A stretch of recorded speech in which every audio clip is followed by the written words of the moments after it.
जी अस्सलाम वालेकुम। मैं हूँ अवैस सलीम और मेरे साथ हैं जावेद रहमान इस्लामाबाद से। वकार गिलानी साहब आज कुछ नासाजियत तबाह की वजह से हमें ज्वाइन नहीं कर रहे। आज हम दो चीज़ों पर फोकस करेंगे। एक तो हुकूमत की अब तक की कारकर्दगी और उस कारकर्दगी के हवाले से जो पॉलिटिकल क्लाइमेट है पाकिस्तान में। एक तो अपोजिशन सबसे बड़ी हुकूमत के लिए पीटीआई लगती है, लेकिन ऐसे लगता है कि हुकूमत के खिलाफ कुछ और कुव्वतें भी सफारा हो रही हैं। वो कौन सी हैं, उनका एजेंडा क्या है, उस पर बात करेंगे। और फिर उसके बाद पार्लियामान का जॉइंट सेशन भी शुरू होने वाला है, उसकी क्या अहमियत है, थोड़ा सा तस्करा उसका भी करेंगे। तो जावेद साहब, बहुत शुक्रिया वक्त देने के लिए। सबसे पहले तो आप मुझे ये बताएं कि इमरान खान जिस किस्म की अपोजिशन कर रहे हैं, अगरचे कि वो खुद जेल में हैं, लेकिन पिछले 2 साल से उन्होंने तमाम सियासी जमातों को ऑन देयर टोज रखा हुआ है। पीडीएम 1 की हुकूमत के लिए भी हालात कोई इतने अच्छे नहीं थे पॉलिटिकली भी, फिर उनके लिए हुकूमत के अंदर भी चैलेंजेस थे। अब ये जो हुकूमत आई है मुस्लिम लीग नून और उनके इत्तेहादियों की, बज़ाहिर तो उनके लिए अभी भी चीजें उतनी आसान नहीं है। ऐसे लगता है कोई सिरा उनसे पकड़ा नहीं जा रहा। दूसरी तरफ जो उनके अपने इत्तेहादी हैं या पोटेंशियल इत्तेहादी हैं, वो भी कुछ खफा खफा उनसे होना शुरू हो गए हैं। ये क्या कहानी चल रही है? बहुत शुक्रिया वैस सलीम साहब। देखें, इस टाइम हुकूमत के जो हालात हैं वो बिल्कुल, हम ये कह सकते हैं कि वो किसी भी तौर पर संभले नहीं हैं। अभी तक उनको ये समझ नहीं आ रही कि सिलसिला कहाँ से शुरू करें। सामने उनके मैदान काफी हैं, सामने उनके मसाइब काफी काफी सारे। उन्होंने सबसे पहले तो अपने इत्तेहादियों का ट्रस्ट डेफिसिट उनके साथ चल रहा है। हम्म। उस वो ट्रस्ट डेफिसिट कहाँ से शुरू हुआ? जब पीपल्स पार्टी ने शुरू में इन्हें कह दिया कि हम आपके साथ कैबिनेट में नहीं बैठेंगे। ये एक अलहदा कहानी है। उन्होंने कैबिनेट में तो नहीं बैठे, लेकिन बड़े अहम अहम अच्छे अच्छे ओहदे अपने पास रख लिए। हम्म। अब जो अपोजिशन है, अपोजिशन का शुरू में इन्होंने पूरा प्लान सारा तैयार किया गया कि उनको किस तरीके से हमने आउट करना है पार्लियामान से या सियासत से, या किस तरीके से। लेकिन ऐसा हो नहीं सका, ये हमारे सामने की बात है। पार्लियामान में उनकी मौजूदगी, पार्लियामान में उनकी हैसियत कम नहीं हो सकी, बल्कि बढ़ती जा रही है हम्म। आने वाले हर दिन में। हुकूमत का, अगर आपने शुरू में ये बात की कि गुत्थियां सुलझाने में उन्होंने क्या क्या काविशें की। उन्होंने कहा कि ईद के दिनों में हम बिजली के नर्ख में कमी कर देंगे। कोई फर्क नहीं पड़ा, कोई बहाली, कोई इस तरह से अवाम में खुशी की लहर नहीं दौड़ी, क्योंकि वैसा मसला ये है कि महंगाई बहुत ज्यादा आगे बढ़ चुकी है। और महंगाई का जो तूफान है, ये आने वाले दिनों में मजीद बढ़ना है। हम्म। इस महंगाई का जो फायदा हो रहा है, अभी तो ये आईएमएफ हम के इस साथ जो ये नई डील निगोशिएट करते फिर रहे हैं, लॉन्ग टर्म डील, अभी तो उसके असरात आने हैं। हाँ जी, इस महंगाई का हर तौर, हम ये कह सकते हैं, फायदा जो हो रहा है वो अपोजिशन को फायदा हो रहा है। इसका फायदा उठाते हुए अब क्या हुआ है कि ये जो अपोजिशन की जमातें हैं, ये इकट्ठा होना शुरू हो गई हैं। हम्म। देखें, उसमें बलूचिस्तान, इन्होंने आगाज कहाँ से किया? बलूचिस्तान से। हम्म। बीएनपी के सरदार अख्तर महंगल, पीके मैप के महमूद अचकजई, ये लोग उन्होंने कोयटा में बुला लिया पाकिस्तान तहरीक के इंसाफ, जमात इस्लामी और इन सब लोगों को। ईद के तीसरे दिन, ये 12 तारीख को इनकी मुलाकात हुई है और बड़ी अच्छी मुलाकात रही है। उस मुलाकात के अंदर इन्होंने कहा कि अब हमारा सरदार कौन होगा, हम डिसाइड किस तरह से करेंगे। मशीन में जलसा भी तो किया था ना इन्होंने इकट्ठे होके। हाँ जी, वो पशीन का जलसा बहुत खटका है आपके जो हुकूमती हलकों को। हम्म। उससे बहुत ज्यादा रिपल्स और बहुत ज्यादा लहरें काफी दूर तक गई हैं। हम्म। क्या कह सकते हैं कि शहर इक़्तिदार तक आई हैं। उसको देखते हुए, अच्छा, ये जो इनकी बैठक हुई है, उस बैठक में इन्होंने ये तय किया है कि नेक्स्ट बैठक में हमने क्या करना है इनका। और मेरी बात फिर बलोचिस्तान बीएनपी के सरदार अख्तर मेंगल साहब से भी हुई। मैंने कहा क्या कर रहे हैं सर, ये किस तरीके से? हम्म। उन्होंने बहुत खुली बातें की है। वो हम्म। कहते हैं कि आपको 9 सितारों वाली वो, मैंने कहा ये मूवमेंट कितनी मुवस्सर होती हैं, कितनी एक चल जाती हैं। मैंने कहा मुवस्सर होना ये बात की बात है, अगर हम शुरू में ये सोचेंगे। 9 सितारों वाली, उन्होंने पीएनए का जिक्र किया, उन्होंने एआरडी का जिक्र किया, एमआरडी का जिक्र किया। इन तमाम का जिक्र करते हुए कहते हैं कि एक किसी एक पार्टी का जो सिर्फ उनसे नहीं छीना गया, इलेक्शन के दिनों के अंदर उनके सीटों को बहुत सारी सीटें, बहुत सारे पार्टीज मुतासिर हुई हैं। वो क्या कहते हैं कि दिलों को जख्म न दो, हरफे ना मुलायम से, ये तीर वो है जो लौट कर भी आता है। हम्म। कहते हैं कि अब हम जो हैं सब मुत्तहिद होंगे, इकट्ठे बैठेंगे, और इनको पार्लियामान के अंदर, पार्लियामान के बाहर, ये जलसों की सूरत में और दूसरी चीजों की सूरत में इनको असर नजर आना शुरू होगा। हम्म। पहली चीज जो आज मैंने देखी वो ये थी कि जो बाई इलेक्शन जब होने जा रही हैं अब 21 को, पीटीआई ने ऐलान कर दिया है कि अब हम अपने जलसे भी करेंगे, हम्म। सामने भी आएंगे, कैंडिडेट्स भी सामने लाएंगे। ये चीजें जो हैं अब बढ़ती जा रही हैं ऐसा ऐसा, अच्छा, क्या हुकूमत के जो मसाइल। इसकी वजह ये हो सकती है कि पीटीआई अपने तौर पे जो पिछले 2 साल से, बल्कि खास तौर पे 9 मई के बाद से जो कुछ करने की कोशिश करती रही है, उसमें उन्हें कोई इतनी खास कामयाबी नहीं हुई। उनकी गिरफ्तारियां भी हुई हैं, मुकदमात भी बने हैं, तशद्दुद भी हुआ है। लेकिन अब उन्होंने ये फैसला किया कि अच्छा, एक सेंटिमेंट अगर हमें इन जमातों में नजर आ रहा है तो हम उसको इस्तेमाल करते हुए उनको आगे लगा दें और उनके पीछे रह के हम ये सारा कुछ कर लें। वैसा खान साहब की जो सबसे बड़ी कमजोरी थी, उन्होंने वो जो अपना काम जो उन्होंने किया था कि वो जो मुख्य लड़ाई लड़ने लग गए थे। हम्म।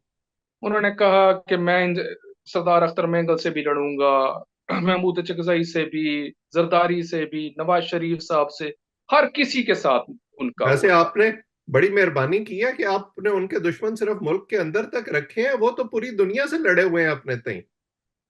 जी जनाब, बिल्कुल वो इसी तरीके से वो ये सिलसिला जो उन्होंने अंदरूने मुल्क ये जो किया, उसके नताइज ये हुए कि बिल्कुल तनहा हो गए।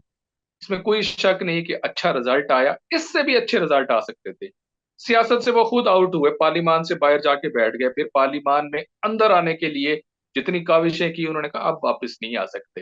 जिस तरह से ये असम्बलियां छोड़ के गए थे, अब अकल आई है, अब अकल आती हुई नजर आ रही है। जिस तरीके से ये सब लोगों के साथ, ये छोटी छोटी पार्टीज के साथ मिलके बैठ रहे हैं, उनके साथ मिलके अपना नुक्ता नजर सामने ला रहे हैं। अब क्या है, अब भी अगर बाहर बैठ जाते, अब भी अपनी चीजें वो उस तरह से ना करते, तो उनका अपोजिशन लीडर ना होता। अब उमर अयूब इनका अपोजिशन लीडर है, अब उसको स्पीकर कौमी असम्बली ये तो नहीं कह सकेंगे आप बैठ जाओ। हम्म। तो होते हैं लीडर ऑफ हाउस और लीडर ऑफ अपोजिशन, वो जितना मर्जी जितनी देर बोलें, जिस इशू पे बोलें, उनको उस तरह से रोका नहीं जा सकता। आमतौर पे तो आम एमएनए को तो कह दिया जाता है कि इतनी देर आप।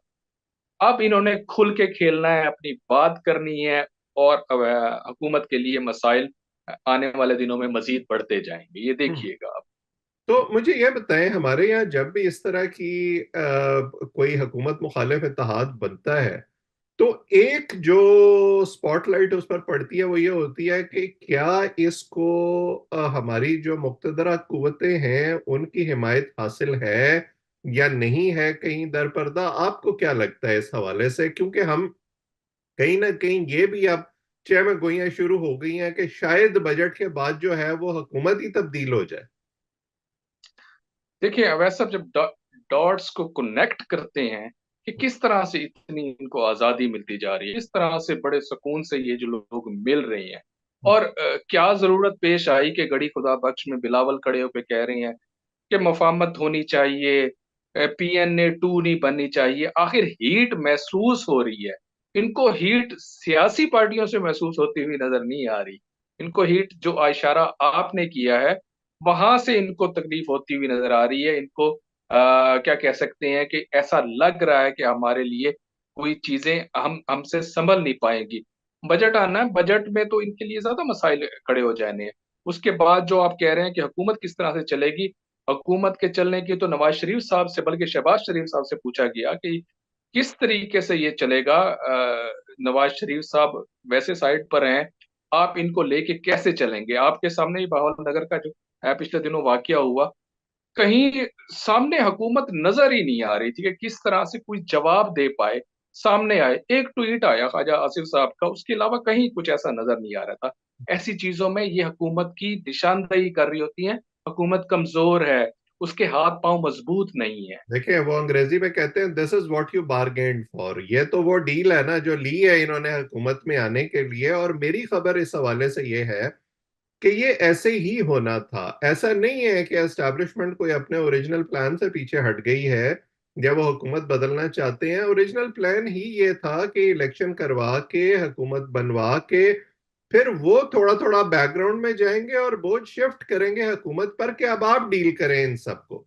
इनका भी अपने तमाम पेशरों की तरह ये ख्याल है कि जी जो कुछ करे एस्टेब्लिशमेंट ही करे, हमें कुछ करने की जरूरत नहीं है, हमारे तमाम सियासी मसाइल जो हैं वो भी वही हल करें। तो फिर ऐसे तो नहीं हो सकता ना।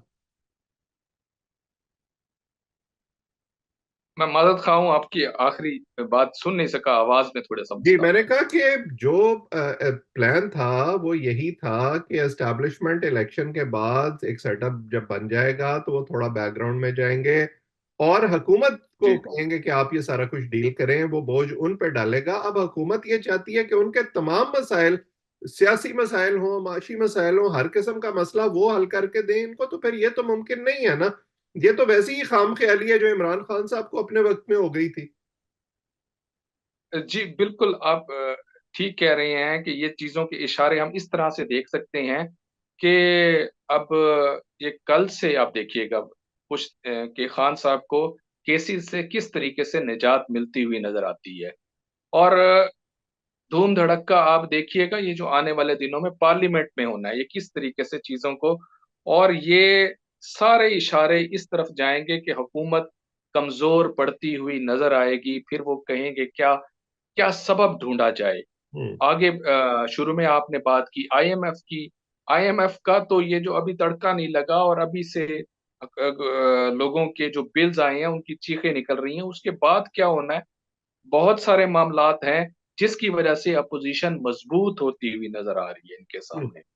तो चलें, इसमें तो हम अब देखते हैं कि हुकूमत इसको कैसे टैकल करती है और अपोजिशन की अगली हिकमत अमली क्या होती है। आपस में भी उनका किसी एक एजेंडे पे इत्तेफाक होता है या नहीं होता। थोड़ी सी बात ये, जो पार्लियामानी साल शुरू होने जा रहा है, जो ज्वाइंट सेशन बुलाया गया है, उस पर भी कर लें। क्या एजेंडा है ज्वाइंट सेशन का और आपकी क्या तवक्कुआत हैं इससे? वैसा भी ये सदर जरदारी साहब ने खिताब करना है हम्म। और उन्होंने खिताब के अंदर इनको एक रोड मैप देना है हम्म। कि आप से ये पिछले उसमें खामियां हुई और आने वाले साल के अंदर आपने इन चीजों के ऊपर या माशी जो बहरान है उस पर काबू किस तरह से पाना है। साथ वो हमेशा ये बात जरूर करते हैं कि मफाहमत की बात की जाए, जिसका इशारा आज बिलावल ने भी किया है।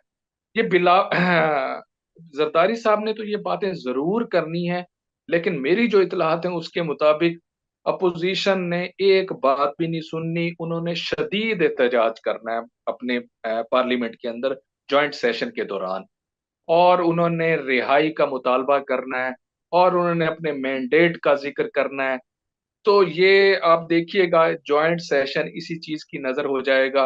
वो कोई इतना शोर शराबा होता है कि कान में कोई आवाज नहीं पड़ पा रही होती कि क्या बोला गया, क्या कहा गया, वो क्या रोड मैप देंगे। ये सारी बातें पहले भी हो चुकी हैं, लेकिन अच्छी बात ये है कि चले जी पार्लिमानी साल का किसी इतने अरसे बाद आगाज तो हो रहा है किसी ना किसी तौर के ऊपर। तो अब क्या ये इस दफा पार्लियामेंट भी किस हम तरह से चलती वही तमाशा देखेंगे जो हर दफा होता है कि ऑपोजिशन जो है वो एहतजाज करेगी, कान पड़ी आवाज सुनाई नहीं देगी? बिल्कुल इसी तरीके से होना है। आप देखिएगा कि ना सिर्फ अपोजिशन ने उसी तरीके से स्पीकर पोडियम के सामने आके खड़े हो जाना है, हम्म। जोरदार किस्म के नारे लगाने हैं। उन्होंने जिस तरह हाथों में उनके झंडे होते हैं, ये सारी चीजें वो करेंगे। और उसके बाद क्योंकि ये पहले दिन से जब से ये शुरू हुई है, अभी तक 3 इजलास हुए हैं, 2-2 दिन के, एक-एक दिन के, उसके अंदर कहीं सुकून नहीं नजर आया। लेजिस्लेशन तो बहुत दूर की बात है, वैसा वो तो पता नहीं किस तरह से ये लोग करेंगे, क्या होगा। ये चीजें अभी हुकूमत से संभल नहीं पा रही। वो शुरू में मैंने कहा था इनका अपना ट्रस्ट डेफिसिट ही नहीं खत्म हो रहा आपस के अपने जो इनके वो हैं आपके इनके मुझे तो लगता है इत्तेहादी हैं, उनका हम कह अपने सकते घर हैं। के अंदर भी ट्रस्ट डेफिसिट खत्म नहीं हो रहा। शहबाज शरीफ साहब कुछ और बात करते हैं, नवाज शरीफ साहब जो है वो उखड़े उखड़े नजर आते हैं। वो यही था, देखें शुरू में नवाज शरीफ साहब जब वापिस आए थे और इन्होंने सारे ऐलानात किए थे, उसके मुताबिक तो वजीर आजम नवाज शरीफ साहब बनने थे। हम्म। ये आखिरी दिनों में पता नहीं क्या हुआ, किस तरीके से हुआ, ये कहानियां ऐसा ऐसा अनफोल्ड होंगी, हमारे सामने आएंगी। वो एक उन्होंने इश्तिहार भी छाप दिए थे हमारे न्यूज़पेपर्स के अंदर भी, नवाज शरीफ, वजीर आजम नवाज शरीफ के इश्तिहारात सब कुछ छपा था। दूसरे दिन वजीर आजम शहबाज शरीफ साहब आ गए और वो लीडर ऑफ हाउस का उनको दे दिया गया ये खिताब। तो ये सारी चीजें, बहुत सारे गैप्स हैं जिसकी वजह से इनके आपस के अंदर भी इख्तलाफात सब हैं। जिंदगी में जावेद साहब देखे ना, फिर सारी ख्वाहिशात तो पूरी नहीं ना होती, कहीं ना कहीं आके कॉम्प्रोमाइज करना पड़ता है। और अगर उन कॉम्प्रोमाइजेस के नतीजे में आप फिर हुकूमत भी बना लेते हैं, तो फिर कॉम्प्रोमाइज तो वो कहते हैं बड़ी स्लिपरी स्लोप होता है। वो फिर आप उस पर लुढ़कना शुरू करते हैं ना, तो लुढ़कते ही जाते हैं, वो फिर उस पे वापसी कोई नहीं होती। बहरहाल अब देखते हैं कि ये जो इम्पोर्टेंट डेवलपमेंट्स होने जा रही हैं, इससे क्या हुकूमत को तकवीत मिलती है या मजीद उनके लिए हालात मुश्किल होते हैं। फिलहाल तो नजर नहीं आ रहा, अगर आप उसको इंडिपेंडेंटली देखें, कि इनके लिए चीजें कोई बेहतर होने जा रही हैं। और सबसे बड़ा उसमें मसला जो है वो मईशत का है इनके लिए। और जब तक माशी मसाइल ठीक नहीं होंगे तो उसका पॉलिटिकल फायदा इनके मुखालफिन को होता रहेगा। बहरहाल इस पर हम भी बात करते रहेंगे। आप इस चैनल को सब्सक्राइब करें ताकि हमारी गुफ्तगू आइंदा भी आप तक पहुंचे। कमेंट सेक्शन में अपनी राय से भी जरूर आगाह किया करें। जो लोग हमें देख रहे हैं उन सबका और जावेद साहब का बहुत बहुत शुक्रिया।